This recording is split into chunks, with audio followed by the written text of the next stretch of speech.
અમદાવાદના નિકોલમાં તોડકાંડ કેસમાં કોન્સ્ટેબલની ધરપકડ. હેડ કોન્સ્ટેબલ નાગજી શંકર ચૌધરીની પોલીસે કરી ધરપકડ. 1.5 મહિના અગાઉ વેપારીને રોકીને પડાવ્યા હતા 5 લાખ. દાસ્તાન સર્કલ પાસે વેપારીને રોકીને પડાવ્યા હતા રૂપિયા. 3 ટીઆરબી જવાન અને 1 હેડ કોન્સ્ટેબલ સામેલ હતા આ તોડકાંડમાં. અગાઉ ટીઆરબી રાજેશ પટણી, વિશાલ પટણીની કરાઈ હતી ધરપકડ. આરોપી નાગજીભાઈ ચૌધરી 2 દિવસના રિમાન્ડ ઉપર.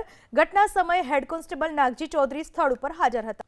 જે પોલીસ કર્મચારી છે નાગજીભાઈ એ જે બનાવ બન્યો દિવસે ત્યાં સ્થળ ઉપર હાજર હતા અને એમની સૂચના મુજબ જે ટીઆરપીના કર્મચારીઓ છે એ કામગીરી કરતા હતા તેમજ ગાડીઓને રોકીને પૂછપરછ કરતા હતા અને જે વેપારીની ગાડી રોકવામાં આવેલી હતી એમની સૂચનાથી જ રોકવામાં આવેલી હતી અને ત્યારબાદ એને ત્યાં આગળ જે ટ્રાફિક પોલીસ સ્ટેશનની ચોકી છે ચોકીમાં જઈને એ લોકો જોડે આ તમામ પ્રકારના વ્યવહાર કરવામાં આવેલા હતા.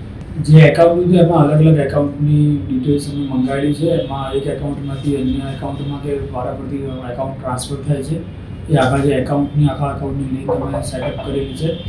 જે પર્ટિક્યુલર આ મુદ્દામાં હતો કે 5,81,000 એની લોકો વચ્ચે કોઈ હજુ સુધી વહેંચણી થયેલી ન હતી અને થોડા સમય બાદ જ આ ફરિયાદ નોંધાતા લોકો તમામ ફરાર થઈ ગયા હતા અને એકબીજાને મળ્યા ન હતા.